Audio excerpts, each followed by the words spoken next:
Uh, good morning and welcome to the 2009 NCSL Youth Football, Tackle Football Program. I got to tell you, our league's been around for about 45 years. I've been the president for the last 12 years. Our league presently has somewhere around 700 boys ages 6 to 14 playing tackle football, with an additional 250 young ladies who act as cheerleaders.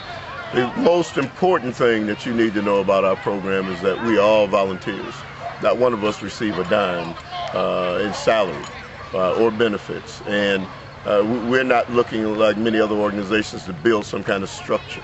Any dime that comes into our program goes directly to towards programming. I just think it's a key element when you look at what's happening in our community, that young men need to be taught leadership.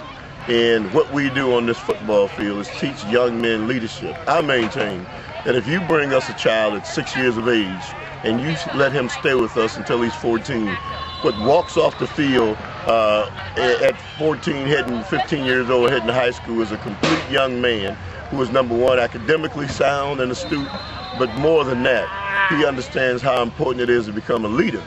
We're building leaders on our football fields.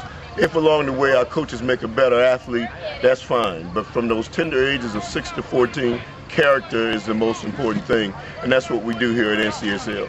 The reason I'm holding this plaque is that this is a young man who spent 8 years in our league. He started at 6 years of age and became a star running back in our league, number one. But even over and above that, he became a star running back at Wisconsin Lutheran High School.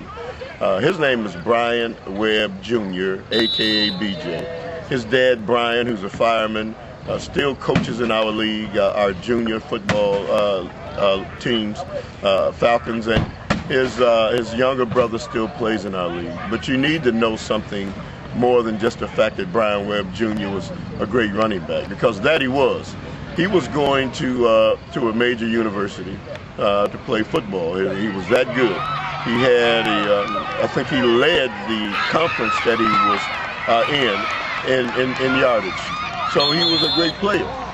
But here's the other thing. You need to know he had over 3.5 grade point average. If anything is accomplished by what we're doing here, it is, my hopes are that young men now will become not only better athletes, better human beings. I tell our coaches all the time, your responsibility is to make them a better human being. If along the way he becomes a better athlete, that's fine. And over the years, I can tell you, we've got young men in universities all over this country, all over the state. And we have young men who have gone on to play football, come back, they're now coaching younger kids in our league. So it's perpetual. I will maintain and tell anybody that the Neighborhood Children's Sports League, which was founded over 40 some odd years ago and incorporated, is a non-profit 501c3 organization. We don't receive a dime in funding by anybody right now. And we never turn a child away. Football is the most expensive sport to play, and we don't receive any funding, but you will see that there will be over 650 to 700 boys out here again this year, half of which can't afford to play. But I think there's something wrong when we tell young people that you can't play because your parents don't have any money. So to that end, we will do what other programs and anyone else has never done who don't receive funding, and that is not turn children away. For 4 months, we take those young people and we have to get them in condition, teach them the proper diets, the proper rest, how important it is to get their grades, and then we play football. So that's how this program works. Every child, you need to know, receives a trophy, not some little trinket, but a really nice trophy at our season-ending banquet, awards banquet, where it is a catered meal, and every child will get the time to get the recognition that he deserves. And you also need to know that at the culmination of all of this is on November 7th, when our championship game will be played in Custer Stadium.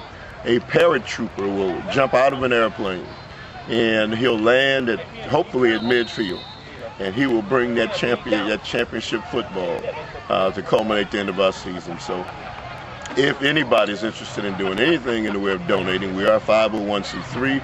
Our books are up to order, up to snuff, and we are in good standing with the federal government as well as the state. So just little snippets of what we're going to be doing.